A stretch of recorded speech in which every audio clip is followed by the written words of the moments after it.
Definindo os conceitos de santo e sagrado. Porque o termo Bíblia Sagrada é um termo inadequado e fora da realidade. Tem muitas coisas que as pessoas não conseguem entender corretamente. Por quê? Porque confundem os significados das palavras. Por exemplo, santo e sagrado. Santo e sagrado quer dizer a mesma coisa? Não, tem diferença. Um exemplo clássico disso é a própria Bíblia. As pessoas usam a expressão Bíblia Sagrada. É correto usar essa expressão? Não, não é correto. A Bíblia, do jeito que a gente conhece, ela é sagrada? Não. Entenda bem o que eu quero dizer. Em primeiro lugar, a gente precisa definir os conceitos de santo e sagrado. Tem diferença. E tem diferença também no hebraico. Santo, Hamikdash. Sagrado, Hakodesh.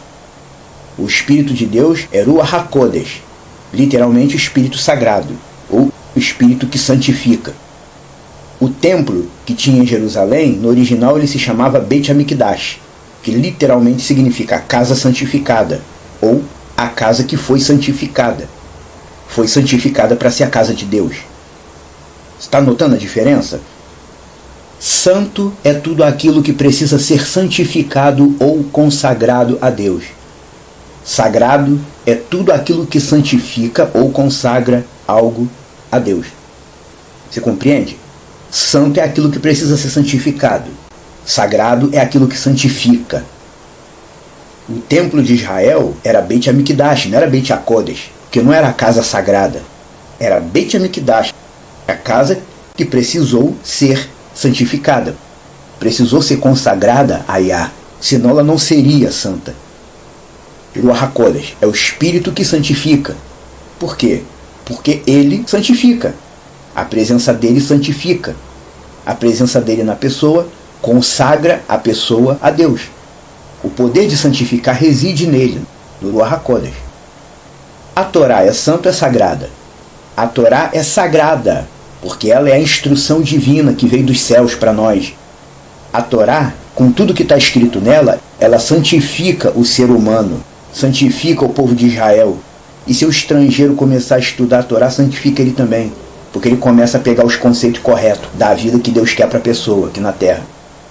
O mesmo vale para nós que somos servos de Yah, Deus eterno, por meio de Yeshua. Tecnicamente falando, por que se usa a expressão santo para se referir à pessoa? Diante de Deus, eu sou santo. Sim, o termo é esse. Se você é um servo de Deus por meio de Yeshua, você é santo. Ah, eu não sou santo, santo é só Yeshua. Não, o termo oficial é: se você serve a Deus e tem uma vida com Ele, você é santo. Da mesma forma que eu sou. As pessoas torcem o sentido da palavra santo, aí ficam com medo de usar essa palavra. Se você é servo do Deus Yah por meio de Yeshua, você é santo. Ah, eu não sou santo, então você não pertence a Deus. Eu sou santo porque eu precisei ser santificado por Ele. Eu que aqui falo, nessa explanação, eu tenho 24 anos andando com Deus. Eu fui santificado por Ele. Então eu sou um servo santificado. Eu sou santo. Esqueça esse sentido errado que dão a palavra santo.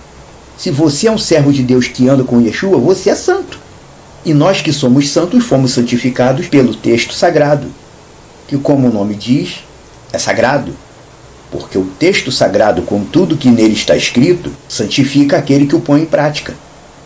Acho que você conseguiu compreender bem, né? Todos os escritos que são tidos como texto sagrado, da parte do Deus de Israel, é claro, eles são sagrados por quê? Porque eles consagram o servo que pratica o que está escrito. A palavra de Deus é sagrada. O Espírito de Deus é sagrado.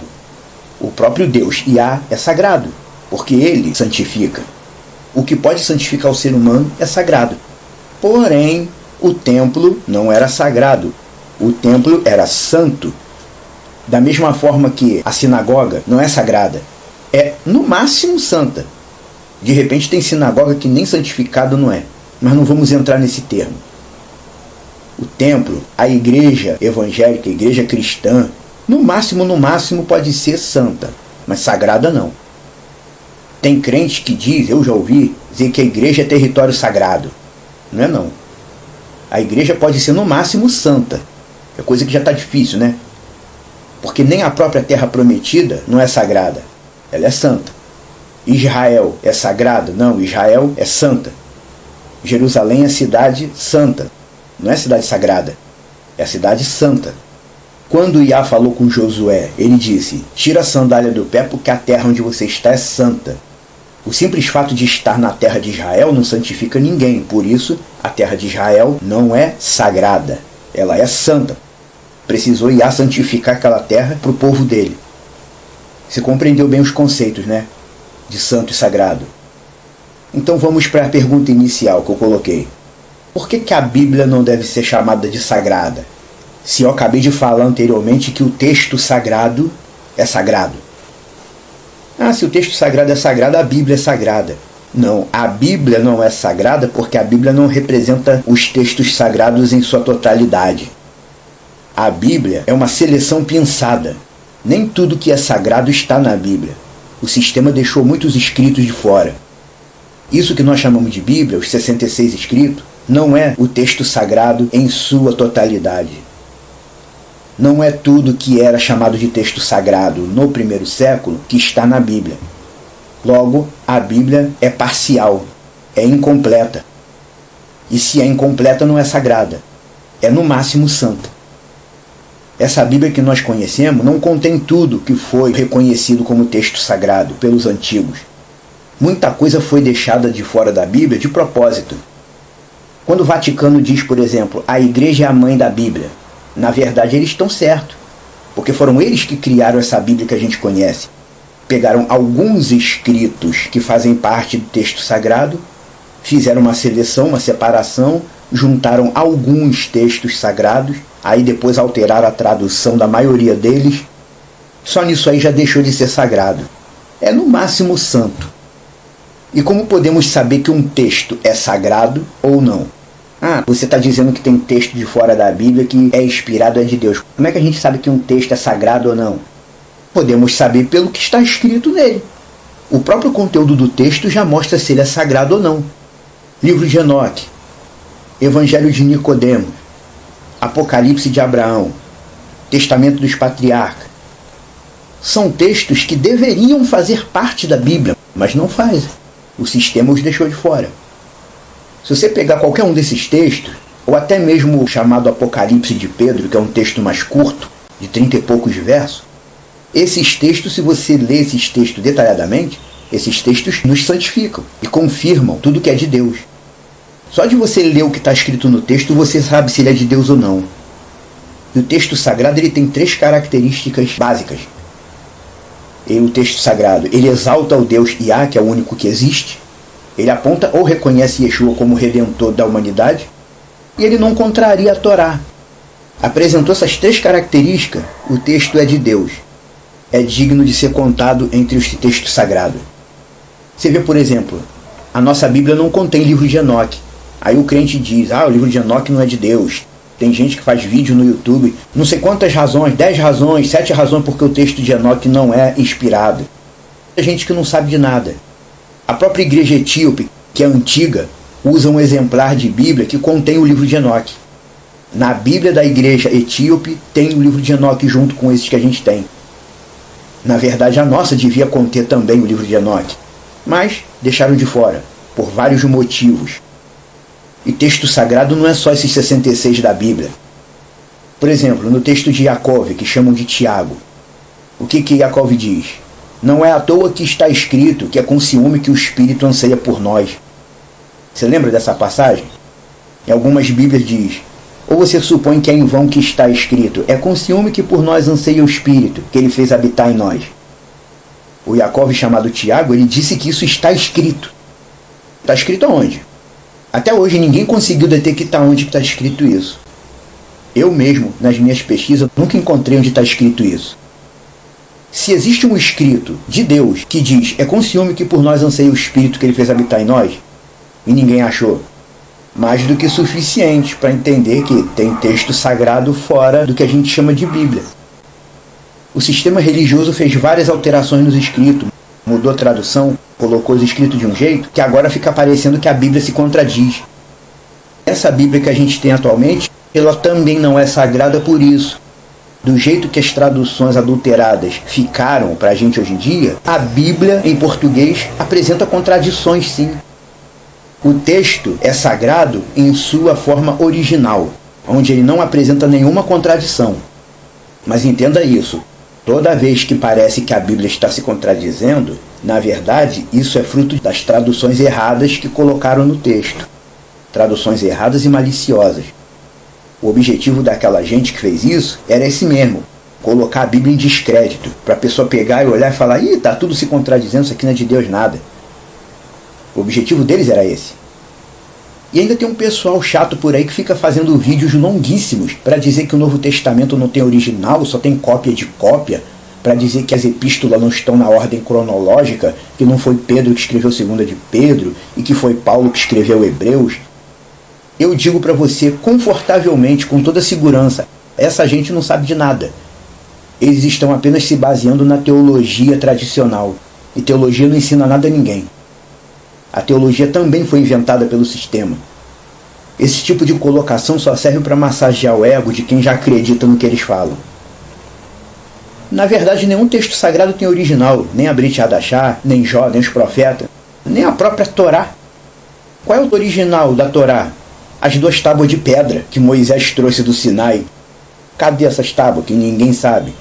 Aí um diz que está em Israel, outro diz que está na Etiópia. Cadê? Nada tem texto original. Se for por isso, a gente não pode ler nada. Mas isso não quer dizer nada. Um texto que é sagrado, ele não precisa do original para a gente considerar o que ele diz. Basta ele ter aquelas 3 características que eu já mencionei anteriormente. Se um texto exalta o Deus Iá como o único Deus existente, se ele aponta em Yeshua como o único Redentor e Salvador, e se ele não contraria a Torá original das tábuas de pedra, é de Deus. Ponto final. Por isso que eu frisei, não se deve chamar a Bíblia de sagrada, porque a Bíblia é incompleta. Nem tudo que era chamado ou reconhecido ou admitido como texto sagrado, nem tudo está na Bíblia. A Bíblia é um exemplar incompleto dos textos sagrados, e com a tradução mexida e alterada. Só com isso aí já não é sagrado. No máximo, é santa. Ao mesmo tempo que criaram vários apócrifos sem sentido para confundir a opinião dos leigos e fazer eles pensarem que tudo que está fora da Bíblia é fajuto. O Yehudá, que escreveu a chamada Epístola de Judas, ele coloca assim: quando Satã disputou o corpo de Moisés com o arcanjo Micael, aonde que Yehudá leu isso? Aonde que está escrito isso? Está escrito em lugar nenhum que a gente conheça. Outro texto sagrado que ficou de fora. O texto citado por Yaakov é com ciúme que por nós anseia o Espírito. Ficou de fora. O que Yehudá falou, de Satã disputando o corpo de Moisés com o arcanjo Micael, ficou de fora. E também tinha um texto famoso no primeiro século chamado Evangelho dos Hebreus, um textinho curto escrito em hebraico, ficou de fora. Assim como o livro de Enoque ficou de fora. Logo, a Bíblia é uma adulteração do verdadeiro compêndio de texto sagrado. É um compêndio incompleto e com a tradução alterada. Se a gente pegar os textos bíblicos e corrigir os erros que foram implantados maliciosamente, aí poderemos até ter uma parte do que é sagrado. Mas só uma parte. Para a Bíblia ficar realmente sagrada, tem que consertar a tradução dela. Aí poderia vir alguém assim dizer: ah, mas esses textos, o que eles tinham demais para nos acrescentar? Tem alguma coisa que a gente ainda não sabe? Não é que a gente não saiba. Os textos que ficaram de fora, eles já não poderiam ficar de fora pelo simples fato de que eles fazem parte do que é sagrado. Pelo simples fato de fazer parte do que é sagrado, não deveria ficar de fora. Mas eles nos acrescentam coisas sim, pois tem muitas coisas que hoje o sistema ensina errado, que a gente só saberia que é errado se tivesse esses outros textos, que dão confirmações. Por exemplo, se esses textos tivessem sido mantidos, hoje todos teriam certeza e segurança de que realmente a Terra é plana e fechada como uma tenda, porque isso é bíblico, de acordo com o texto original. E saberiam que o fruto do conhecimento que Adão comeu não tem nada a ver com maçã, mas que o próprio texto sagrado diz que era parecido com cacho de uva. Teriam a noção exata da existência do gigante. Saberiam que o ano terrestre deveria ter apenas 364 dias, em vez dessa contagem atual. E além disso tudo, eles também servem como confirmação de todas as verdades que foram pouco mencionadas ao longo dos textos da Bíblia. Mas os financiadores da ciência humana tiraram esses conceitos de circulação para que as pessoas não tivessem essas confirmações, porque eles já pretendiam reinventar o mundo e a sociedade para ela ser do jeito que é hoje em dia. Porque o sistema vigente abafou a eficácia de se andar com Deus e guardar submissão a Ele. Tiraram vários textos sagrados do nosso caminho e nos encheram de filmes e desenhos. Criaram um universo com um monte de planetas esféricos e ao longo dos desenhos e séries da nossa infância, eles prenderam essas informações na nossa cabeça. A gente cresceu vendo desenhos que passavam dinossauro, espaço sideral e não sei o quê. Eles inventaram um conceito e difundiram através de desenhos e séries. Você nunca parou para pensar nisso, né? É assim que o sistema coloca na cabeça da pessoa o que eles querem. E tudo que eles escreveram nos livros de história, a nossa mente comparou com o que nós víamos nos filmes e desenhos, e assim, nós humanos acabamos aceitando tudo. É por isso que atualmente se faz necessário pregar a renúncia. Yeshua deixou bem claro, aquele que não é capaz de renunciar ao que tem, não pode ser discípulo dele. E por que ele falou isso? Porque a gente não pode ter nada? Não. Ele falou isso porque, em algum momento da nossa caminhada com Deus, precisaremos abrir mão de alguma coisa para conseguirmos permanecer na fidelidade. Já estamos no fim dos tempos, no fim dos dias. E a qualquer momento poderemos precisar dessa capacidade de renunciar. Vamos nos alimentar do que é sagrado, para que a gente se torne santo. Mas a Bíblia por si só não é sagrada. Sagrado é o escrito sagrado em sua forma completa e sem adulterações de tradução. O livro de Enoque, por exemplo, ele confirma as revelações apocalípticas que a gente lê no livro do Apocalipse. O Martinho Lutero, o pai do antissemitismo, que é tão venerado pelo meio evangélico, ele dizia: não sei porque o livro do Apocalipse está na Bíblia, ninguém entende ele. Era Lutero que não entendia. O livro de Enoque, ele confirma o que diz no livro do Apocalipse. Da mesma forma que os livros também de Ezequiel e Daniel confirmam o Apocalipse. Lutero é que não sabia. O texto chamado Apocalipse de Abraão, ele nos fortalece contra a idolatria e nos ensina de forma mais detalhada o conceito do que realmente Deus considera idolatria. E ele também fala de eventos futuros, apocalípticos. O chamado Apocalipse de Pedro, a versão mais curta, porque a versão mais longa é gnóstica. A versão mais curta do Apocalipse de Pedro nos ensina e confirma os ensinamentos de Yeshua e enfatiza para nós o fato de que todo pecado é ruim e será punido. O Evangelho de Nicodemos, ele nos mostra o quanto Yeshua está dentro da Torá e nunca esteve fora dela. Inclusive foi do Evangelho de Nicodemos que tiraram aquele trecho que diz: ide por todo mundo e pregai a toda criatura, quem acreditar e for batizado vai ser salvo, e em meu nome curarão enfermos, expulsarão o demônio. Você lembra desse texto lá em Marcos? Isso foi tirado do chamado Evangelho de Nicodemo. Você sabia disso? Enfim, o texto sagrado só é sagrado quando é no todo. A Bíblia comercial não é sagrada, ela é incompleta. Se você taxar a Bíblia como sagrada, sendo que ela é incompleta, você está só com uma parte da verdade. E quem anda com Deus tem que ter acesso à verdade integral. Porque Yeshua disse: eu sou a verdade. Reflita bem nessa explanação e, se puder, ouça mais de uma vez,